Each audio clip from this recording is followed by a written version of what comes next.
तुझ्या माझ्यामध्ये आपल्या सर्वांचं स्वागत. लहानपणापासून एक्स्ट्रा करिक्युलम ऍक्टिव्हिटीज मध्ये रुची असणारी, मुख्य म्हणजे NSD national school of drama मध्ये सिलेक्ट झालेली गोव्यातील पहिली मुलगी दक्षा शिरोडकर आज आपल्या स्टुडिओत आली आहे. आणि ही खूप मौल्यवान आणि अभिमानाची गोष्ट आहे. कला अकादमी अ गट राज्य नाट्य स्पर्धेत एलन ऑकन लिखित स्नेक इन द ग्रास या नाटकाचा अनुवाद आणि दिग्दर्शन देखील दक्षाने केला आहे. तसेच 12वी नंतर सायन्स स्ट्रीम बदलून नाटक कलेत आवड असल्याने आर्ट स्ट्रीम आणि थिएटर आर्ट्स कडे ही मुलगी वळली आहे. तिच्या आयुष्यातील अनुभव, तिचा संघर्ष आणि मुख्य म्हणजे तिचा प्रवास ऐकूया तिच्याच मुखाने. नमस्कार दक्षा, हाय, तुझे मनापासून स्वागत. थँक्यू. तुझा नाटक स्ट्रीम मध्ये कसा प्रवास सुरुवात झाली, म्हणजे कशी त्याला प्रगती मिळाली आणि सुरुवात कुठून केलीस? मला म्हणजे मी मूळची शिरोड्याची आहे. शिरोडा थळ शिरोडा इथे राहते. कामाक्षीच्या देवळाच्या बाजूलाच माझं घर आहे. तर लहानपणीपासून मी नाटकं वगैरे सगळं बघत आली आणि मला म्हणजे सबकॉन्शियस माइंडमध्ये कदाचित ती रुची वाढत जात होती, असं मला लहानपणीपासून म्हणजे ते संस्कार माझ्यावर होत होते असा माझा अंदाज. कारण जेव्हा पण देवळात नाटक व्हायचं तर ते नाटक बघण्यासाठी मी म्हणजे स्पेशली मला बॅकस्टेजमध्ये काय होतं हे बघण्याची मला फार उत्सुकता असायची. तर नेहमी जेव्हा पण नाटकाची टीम यायची तर मी त्यांच्याशी ओळख करणं, म्हणजे मी लहान होते, खूप लहान, तर त्यांच्याशी ओळख करणं, त्यांचं बॅकस्टेज काय काय आहे ते बघणं मला फार आवडायचं. आणि त्यानंतर नाटक कसं काय घडतं हे मी म्हणजे लहानपणीपासून बघत आले. आणि मग स्कूलमध्ये म्हणा किंवा कॉलेजमध्ये, स्पेशली हायर सेकंडरी जेव्हा मी होते, जरी मी सायन्स 10वी नंतर सायन्स चूज केलं तरी माझं करिक्युलम ॲक्टिव्हिटीजमध्ये पार्टिसिपेट होणं खूप म्हणजे जास्त प्रमाणात व्हायचं. त्यामुळे माझं म्हणजे टीचर्स पण नेहमी मला म्हणायच्या की तू चुकून ह्या स्ट्रीममध्ये आली आहे. तर पण मी त्यांना नेहमी, कारण आर्ट्समधल्या पण मुली किंवा आर्ट्समधली जे पण स्टुडंट्स होते तेवढे पण ते लोक पार्टिसिपेट होत नव्हते जेवढी मी व्हायचे. तर माहिती नाही, पण एक स्टेज फिअर किंवा कॉन्फिडन्स जो होता तो लहानपणीपासून बिल्डअप झाला होता. आणि असं करत करत जेव्हा मी 12वीत किंवा 11वीत जेव्हा होते तेव्हा फोंड्याचे विजयकुमार नाईक जे आहेत सर आहेत माझे, त्यांचं थिएटरचं वर्कशॉप मी अटेंड केलं. पहिल्यांदा त्यांनी GVM हायर सेकंडरीमध्ये ते वर्कशॉप घेतलं होतं. आणि त्यावेळेस मला थिएटरचा एक वेगळा अँगल सापडला, कारण त्यावेळेस मला आठवतं त्यांनी म्युझिक रिलेटेड मुवमेंट बेस काय काय वर्कशॉप्समध्ये एक्सरसाइजेस घेतले होते. आणि मला वाटलं की अरे वा, हे काहीतरी खूपच डिफरंट आहे, क्रिएटिव्ह आहे. मग त्यांच्याशी ओळख झाली, त्यांचा ग्रुप मी जॉईन केला, हाऊस थिएटर ट्रेनिंग सेंटर जे आहे फोंड्याचं. आता नाव बदलून ते VTVT झालंय, विजयकुमार ट्रॅव्हल थिएटर बॉक्स असं झालंय. तर त्यांच्या ग्रुपमध्ये मी काम करत होते. जवळजवळ मला वाटतं 3 वर्ष मी काम केलं. आणि तिथे काम करत असताना मग राज्यनाट्य स्पर्धेत मी म्हणजे भाग घेतला. पहिलं नाटक राज्यनाट्य स्पर्धेत मी त्यांच्या संस्थेतून केलं, हाऊस संगीत नाट्य मंडळ. सोमनाथ नाईक यांनी डिरेक्ट केलं होतं. नाटकाचं नाव होतं इडिमा. ते ऑडिपस कॉम्प्लेक्सवर रिलेटेड एक नाटक त्यांनी लिहिलं होतं. आणि त्या नाटकात मी भाग घेतला आणि लीड रोल केला होता पहिल्यांदा. तर हा असा माझा प्रवास सुरू झाला नाटकाचा.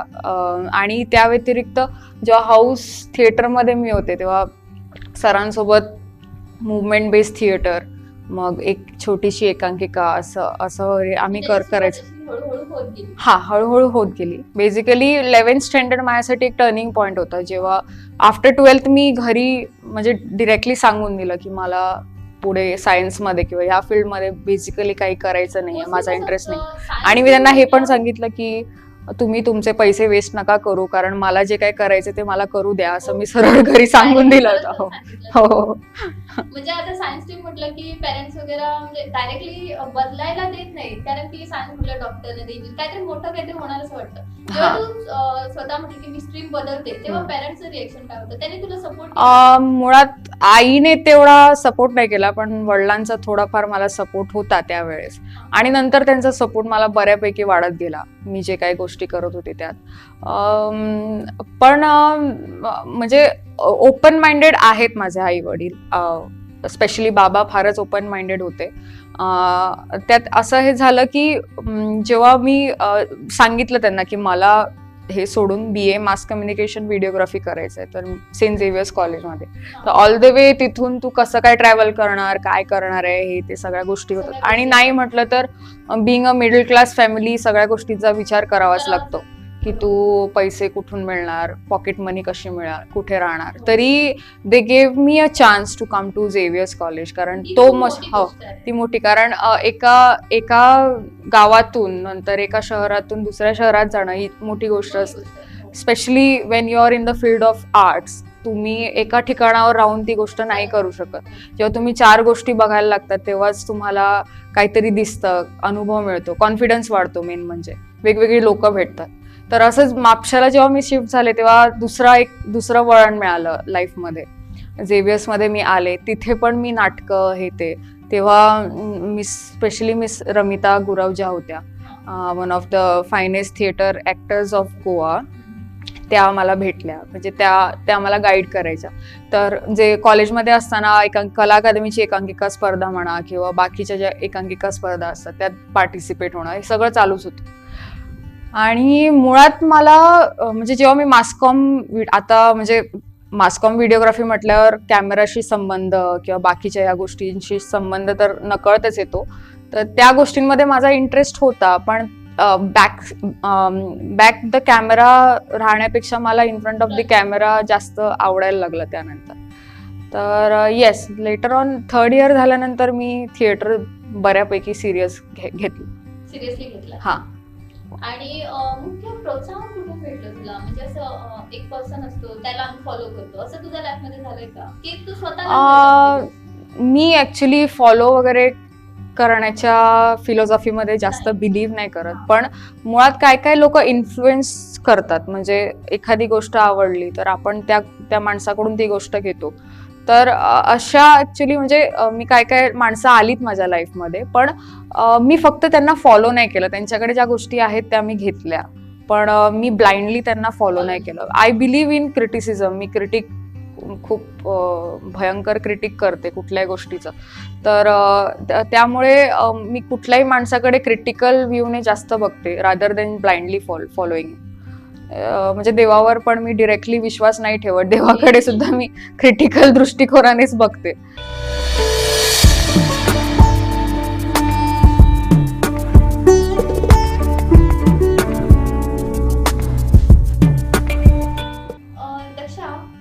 नाटक म्हटलं की लोकांसमोर ते मांडायचं असतं आणि त्यात कॅरेक्टरायझेशन ही खूप इम्पॉर्टंट गोष्ट आहे, म्हणजे महत्वाची गोष्ट आहे. सो तो तू कसा बिल्डअप करतेस?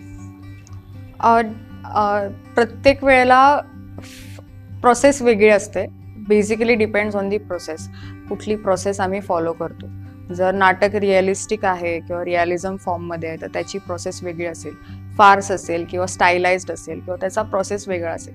बेसिकली मला रिसर्च करायला खूप आवडतं. म्हणजे कुठलाही कॅरेक्टर जर मी स्टडी करते तर त्या कॅरेक्टरला रिलेटेड त्याची हिस्ट्री असू दे किंवा त्याची प्री स्टोरी काय असेल. म्हणजे नाटकात जरी त्याची स्टोरी नसेल तर इन केस जर मला त्या कॅरेक्टरची स्टोरी बिल्ड करायची आहे तर प्री स्टोरी काय असेल, पोस्ट काय असेल. म्हणजे त्या नाटकात जरी त्याचा मृत्यू झाला किंवा नाटकात जरी त्याचं ते कॅरेक्टर अचानक गायब होतं किंवा जे काही, त्याच्या पुढचा प्रवास कसा असेल त्या नाटकाचा आणि आत्ता प्रेझेंट, तर असा मी त्या कॅरेक्टरला डिवाइड करते. आणि त्यानुसार मग तो कॅरेक्टर कसा दिसेल, म्हणजे प्रयत्न करते की तो आजूबाजूला मला दिसतोय का, कुठे सोसायटीमध्ये आहे का असा एखादा कॅरेक्टर. तर मी तो विज्युअलाइज, म्हणजे एक ठराविक माणूस नसेल तो, काही झलक ह्या माणसातील तुझ्या, फॉर एक्झाम्पल तुझे डोळे, तुझ्याकडून डोळे घेईन किंवा आणि कोणाकडून त्याचे पाय चालण्याची स्टाईल घेईन किंवा त्याची केसांचा लुक तसा घेईल. तर हे वेगवेगळ्या माणसांकडून घेऊन मग ते कॉम्बिनेशनमध्ये त्याच्या रिलेटेड किंवा एखादं स्केच मी काढलं किंवा माझ्या डोळ्यासमोर ते चित्र यायला पाहिजे तसंच मी मग ते डेव्हलप करायला सुरुवात करते. हे झालं रिअलिझम रिलेटेड. जर काही नॉन रिअलिझम असेल किंवा ज्यात मुवमेंट बेस असेल किंवा ज्यात एखादी असा कॅरेक्टर आहे जो out of the box character आहे, म्हणजे डेली लाईफमध्ये आम्हाला नाही दिसत, काहीतरी वेगळं करायचं, तर त्याचा प्रोसेस कम्प्लिटली डिफरंट असतो. So basically I believe in process. म्हणजे मला असं वाटतं की कुठल्याही नाटकाची जी प्रोसेस असते ती फार महत्त्वाची असते आणि जर प्रोसेस एखाद्या नाटकाची सक्सेसफुल आहे तरच ते नाटक म्हणजे लोकांपर्यंत चांगल्या प्रकारे पोहोचू शकतं. तर तुझ्या मते नाटकात गोव्यामध्ये वाव भेटतो का? म्हणजे गोव्यामध्ये स्टेज परफॉर्मन्स साठी वाव मिळतो? लाईक नवीन पिढी आहे जी नाटक प्रवेश करते त्यांना तो स्टेज भेटतो का असं वाटतं तुला? आणि भेटतो तर कितपत भेटतो? आणि भेटत नाही तर सरकारने काय प्रयत्न केले पाहिजे? अच्छा, हा खूप मोठा प्रश्न आहे तसा, कारण ह्या दोन भाग आहे. एक तर सरकारने ह्याच्या संबंधित काय करावं आणि एकतर इथे प्रतिसाद मिळतो का कुठल्या गोष्टीला. तर दुसरा प्रश्न आहे तो मी आधी सांगते. त्यात मला असं वाटतं की काही अपॉर्च्युनिटीज चांगल्या आहेत गोव्यात, पण मला असं वाटतं की त्या लिमिटेड आहेत. जसं की जर गोव्यात तुला काही इस्टॅब्लिश करायचं आहे, जर ॲज अ थिएटर आर्टिस्ट तुला इस्टॅब्लिश करायचं आहे फ्रॉम अ स्क्रॅच, तर मला वाटतं खूप स्ट्रगल असतो कुठल्याही गोष्टीचा. कारण जी गोष्ट मी जाणवले की एक जी पॉझिटिव्हिटी हवी असते सोसायटीमध्ये किंवा आजूबाजूची जी थिएटर ग्रुप आहे किंवा फॅमिली जी आहे, तर त्यांच्याकडून तुम्हाला मिळणारं प्रोत्साहन किंवा इवन फॉर दॅट मॅटर जर आम्ही क्रिटिसिझम करतो कुठल्या गोष्टीचं, तर ते क्रिटिसिझम कसं असतं, त्याचं म्हणजे त्याच्या मुळाशी काय तुमचं हेतू काय आहे, तो प्रत्येक गोष्ट आम्ही जेव्हा क्रिटिसिझम करतो तर त्याच्यातून आम्हाला सुद्धा काहीतरी गोष्ट मिळते. तर मला वाटतं जेव्हा आपण in a state like Goa, जिथे म्हणजे लिमिटेड पॉप्युलेशन आहे, छोटंसं आहे ना compare to other states, Goa is very small, तर अशा ठिकाणी अपॉर्च्युनिटीज चांगल्या आहेत, काय नाही आहे. त्यासाठी लोक बाहेर जातात, अपॉर्च्युनिटीज शोधतात बाहेर, आणि काय लोकांना चांगल्या अपॉर्च्युनिटीज सुद्धा मिळतात आणि ज्यांना मिळत नाही ते लोक गोव्यात येऊन काम करतात. त्यांना खरंच म्हणजे काय ठिकाणी अपॉर्च्युनिटीज मिळते, काही लोकांना नाही मिळत. तर मुद्दा काय की आपण एखाद्या साच्यात जेव्हा अडकतो तेव्हा मला वाटतं की आपण जास्त अपॉर्च्युनिटीज शोधायला नाही जात, किंवा एखाद्या कम्फर्ट लेवलमध्ये राहून जेव्हा आम्ही काम करायला लागतो तेव्हा मला नाही वाटत की आम्ही आर्ट क्रिएट करू शकतो. तर आम्हाला त्या कम्फर्ट लेवलमधून बाहेर जावं लागतं. आणि मला असं वाटतं की गोवा एक अशी स्पेस आहे जी एक कम्फर्ट लेवल देऊन जाते एखाद्या आर्टिस्टला. तर ती कम्फर्ट लेवल जर तोडायची आहे तर कुठल्याही माणसाने, म्हणजे जो आर्ट रिलेटेड आहे किंवा थिएटर रिलेटेड आहे, त्याने प्रयत्न करावा की तो इवन जरी गोव्यात आहे तरी आजूबाजूला जे काय होतं किंवा वर्ल्डमध्ये जे काय होतं, वर्ल्ड सिनारिओ असू दे किंवा इंडियन सिनारिओ, इंडियन थिएटरचा, तर ह्याच्याशी नातं जोडलं पाहिजे की अपडेटेड राहायला पाहिजे ह्या गोष्टींबद्दल. दुसरा आहे सरकार रिलेटेड जो सवाल ओके, अजूनमधून माझे हिंदी येते कारण मी दिल्लीला असल्यामुळे, तर माझ्या भाषेचा सगळाच गोंधळ झालाय अधूनमधून. तर आता मी म्हणजे बऱ्यापैकी तुझ्याशी मराठीमध्ये प्रयत्न करते बोलायला. तर जो सरकार रिलेटेड तू मला प्रश्न विचारलास त्यात मला असं वाटतं की सरकार काही ठिकाणी प्रयत्न करते, काही ठिकाणी इग्नोरन्स पण दाखवते. हा, पण जी गोष्ट मला जाणवते की गोव्यातले जेवढे काही थिएटर्स आहेत ते थिएटर्स खूप केपेबिलिटीचे थिएटर्स आहेत, पण आतलं इन्फ्रास्ट्रक्चर त्यांनी असं बनवलंय की तिथे थिएटर करायचं काय एखादा मोठा परफॉर्मन्स करायचा ते समजत नाही. कारण ती स्पेस त्यांनी अशी डिझाईन केली आहे की काय ऑडिटोरियम्स, फॉर एक्झाम्पल म्हणजे रवींद्र भवन डिरेक्टली सांगायचं तर साखळीचं, तर ते Rabindra Bhavan is particularly not meant for theatre show. जो प्रोसिनियमचा आम्ही एक स्टँडर्ड जो प्रोसिनियम थिएटर असतो तो त्या स्ट्रक्चरमध्ये नाही बसत. तर मग एखाद्या डिझायनरला किंवा डिरेक्टरला किंवा स्टेज आर्टिस्टना फारच डिफिकल्ट जातं की एक्झॅक्टली काय करावं काय नाही. त्याचा मग इम्पॅक्ट नाटकावर सुद्धा पडतो, मग ऑडियन्सला काही गोष्टी नाही समजत. तर या गोष्टी आम्ही मॅनेज नाही करू शकत. हे फक्त द मोस्ट प्रॉमिनंट आणि the most perfect theatre in Goa is कला अकॅडमी माझ्या मते. कारण ती जी स्टेज आहे ती एक परफेक्ट स्टेज आहे आणि ऑफकोर्स तिचा जो ओव्हरऑल स्ट्रक्चर आहे तो वी नो की चार्ल्स कोरियांनी तो डिझाईन केला होता आणि त्यांनी तो बांधलाय. तो it is one of the finest design build by one of the finest architect of the world. तर असं एखादं जर मिळालं, म्हणजे गोव्यात इन्फ्रास्ट्रक्चर आहे, म्हणजे एखादा बाहेरचा माणूस जेव्हा येऊन गोव्यातलं ऑडिटोरियम बघतो तर त्याला कळतं की गोव्यात किती चांगलं आहे, गोव्यातलं जे डिपार्टमेंट आहे ते आर्ट अँड कल्चरवर खूप पैसे म्हणजे इन्व्हेस्ट करतं. तर ही गोष्ट आहेच, पण ते इन्व्हेस्टमेंट योग्य ठिकाणी आहे का, किंवा ते फुकट तर नाही जात आहे ना, ह्याचा पण मला वाटतं गव्हर्नमेंटने विचार. कुठेतरी हा हा असतो. हा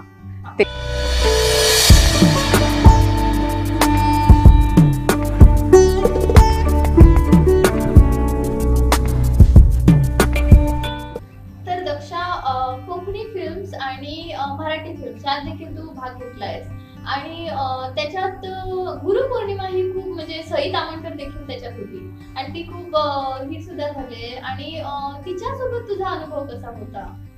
म्हणजे काहीतरी डिफरंट अनुभव असेल ना, सो तिच्यासोबत कसं हो. होतं? गुरुपौर्णिमा मला वाटतं एक 4 काय 3 वर्षापूर्वीची फिल्म आहे. हा. म्हणजे त्याला म्हणजे 4-5 वर्ष म्हणजे बराच काळ तसा गेलेला आहे ते. हो. हा. आणि 5 वर्षापूर्वीचा माझा थिएटरचा एक्सपिरियन्स किंवा ऑन स्टेज किंवा ऑन इन फ्रंट ऑफ कॅमेराचा जो एक्सपिरियन्स आणि आताचा त्यात म्हणजे खूप फरक आहे आणि त्यात ग्रोथ पण आहे वेगळी.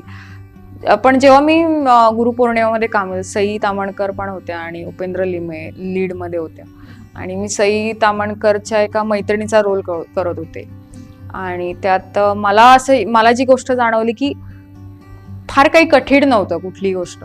म्हणजे एक भीती वाटतीये किंवा असं काही वाटत नव्हतं. म्हणजे सई ज्या पद्धतीने काम करते ती पद्धत चांगली आहे किंवा ती जे काय करते ते बरोबर आहे, म्हणजे चांगलं करते.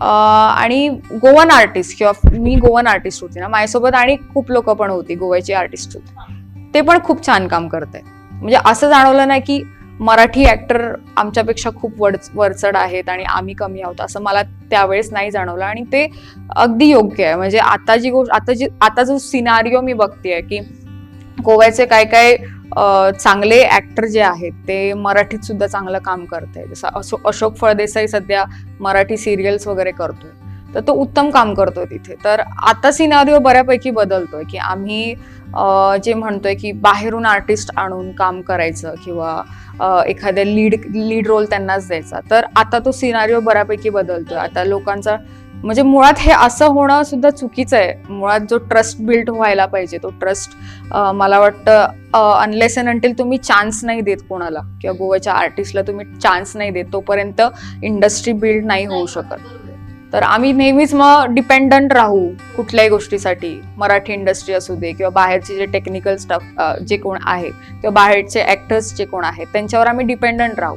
आम्ही ह्या गोष्टीवर म्हणजे इथे जास्त इथल्या लोकांपासून आपण काही एक्सप्लोर नाही करू शकत. म्हणजे इथल्या लोकांमध्ये देखील भर घेतला पाहिजे. हा हा हा आणि ते होतंय हळूहळू. हळूहळू होत जाईल. हो हो. आणि आता बघ, नवीन उभरती पिढी आहे जी नाटकामध्ये भाग घेत आहे, बऱ्यापैकी युवा पिढी आहे, त्या देखील आपला सहभाग प्रोत्साहन दाखवतच आहे. त्यांना तू काय संदेश देणार? ओके, मेसेज द्यायचा आहे. फाईन. मला त्यांना एकच सांगायचं आहे की टेक्निकली आम्ही खूप स्ट्रॉंग होत चाललोय किंवा मीडियाचा आमच्यावर खूप इन्फ्लुएन्स आहे. हे करता करता मला असं वाटतं की मी माणूस म्हणून काय, की माझ्या आत काय आहे, माझी ओरिजिनॅलिटी काय आहे, हे घडवणं किंवा हे जाणून घेणं खूप कठीण असतं. तर ह्यासाठी प्रयत्न एवढाच करायचा की ती ओरिजिनॅलिटी मी कशी टिकून ठेवणार किंवा कशी ती मिळवणार, ह्यासाठी आपण प्रयत्न केले पाहिजे. ते प्रयत्न मला वाटतं काही संस्कार, जसं वाचनाचा संस्कार असू दे किंवा ऑब्झर्वेशन म्हणा किंवा म्हणजे आजूबाजूला जी माणसं आहेत त्यांच्याकडे संवाद साधणं. आजकालची मुलं अशी झाली आहेत ना, they are like very individualistic. त्यांना कोणाकडे बोलायचं नसतं, एक फोन द्या, फोन दिला की त्यांचं सगळं काम झालं. तर मुळात आपण जेव्हा एक लोकांकडे संवाद साधतो किंवा बोलतो तेव्हा आपल्याला 4 गोष्टी जास्तच कळायला लागतात. समाज काय आहे तो कळायला लागतो. तर हे जे बोलणं आहे ते थिएटर आर्टिस्ट जे कोण आहेत किंवा त्यांच्याकडे नकळत ती गोष्ट येते. ती गोष्ट कशी येते, कारण त्यांना एकतर एक म्हणजे कॅरेक्टर शोधायची एक आवड असते. पण मला वाटतं हे फक्त थिएटर आर्टिस्टनेच नाही करायचं, पण एनी स्टुडंट किंवा एनीबडी, जी होल स्टुडंट कम्युनिटी आहे त्यांनी मला वाटतं ही गोष्ट लक्षात ठेवलीच पाहिजे की आपली जी ओरिजिनॅलिटी आहे ती आम्ही कशी, कारण नाही म्हटलं तर मला तुझ्यात ह्याची झलक दिसेल आणि ह्या झलक ज्या दिसतात ना त्या गोष्टी मला वाटतं मीडियाचा इन्फ्लुएन्स जास्त असतो. कारण आपल्याला आता घराघरात सगळ्या गोष्टी पोहोचलेल्या आहेत आणि इंस्टाग्राम सारखा जो ऍप आहे तो आम्हाला एक सिलेब्रिटी फील देतो की अरे मी तर सिलेब्रिटी आहे, वेगवेगळे फिल्टर्स तयार करतो, ह्या त्या गोष्टी होतात. तर त्यामुळे झालंय कसं की लोक जी ओरिजिनॅलिटी आहे ती विसरून जात आहे विसरून गेली. आणि त्याच्यात जास्त इंटरेस्ट नाही घेत. तर मला लोकांना हेच सांगायचं की तुम्ही तुमची ओरिजिनॅलिटी जपून ठेवा. जपून ठेवा किंवा जरी नसली तरी ती फाइंड आउट करा. आणि लोकांनी एकमेकांशी संवाद साधून हो. म्हणजे जेवढं आम्ही फेस टू फेस बोलतो, जेवढं आम्ही लोकांना ऑब्झर्व करतो, हो. तेवढंच आपल्याला ज्ञान भेटतं हो हो आणि आपली ओरिजिनॅलिटी देखील बिल्ड हो होते. हो ते बरोबर आहे तुझं. आणि फक्त फोनानुसार राहण्यापेक्षा जगात काय चाललंय ह्या दृष्टिकोनाने बघणं ही देखील खूप महत्वाची गोष्ट आहे. तुझे विचार खूप उत्तम आहेत आणि तुझ्या पुढील प्रवासासाठी तुला खूप खूप मनापासून शुभेच्छा. तुला चांगलं यश मिळू दे हीच ईश्वरचरणी प्रार्थना आहे. थँक्यू धन्यवाद की मनीषा. तू आपला मौलादिक वेळ आम्हाला दिला. Thank you so much. थँक्यू. तर मित्रांनो, ही होती दक्षा शिरोडकर आमच्या सोबत आणि तिने आपला अनुभव व्यक्त केला, आपलं जर्नी बद्दल सांगितलं, तिचं काय अडचणी आल्या, प्लस तिने आपला पॉइंट ऑफ व्ह्यू देखील मांडला. म्हणजे स्वतःला आपण आपली ओरिजिनॅलिटी कधीच विसरू नये हे तिचं मत आहे. तर मित्रांनो, वेळ झाले रजा घेण्याची, पण जाण्यापूर्वी तिने दिग्दर्शित केलेलं नाटक स्वार्थ पारायण ह्याची आपण एक झलक पाहूया. त्याच्याकडून तुला काही नाही मिळणार. मिळून मिळून फक्त 10,000 मिळतील जर त्याने त्याची ती खटारी मोपेड विकली तर. मुद्दा स्पष्ट आहे. तुम्हा दोघींना मला 5 करोड द्यायचे. समजलं?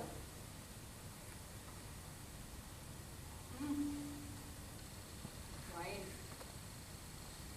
काय समजलं? झाला? समजलं? हो समजलं.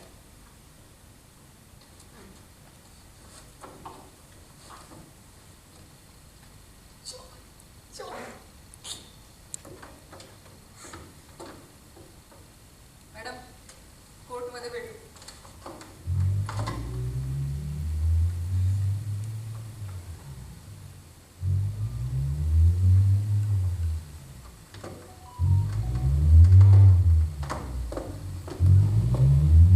हो. हो हो.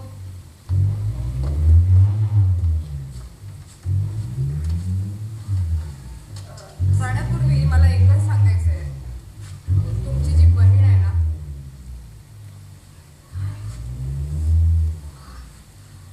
मला उस्माला can I get some water a little bit?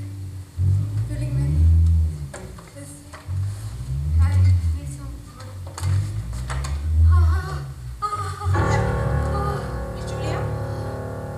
Miss Julia? Hello, पाणी हवंय का?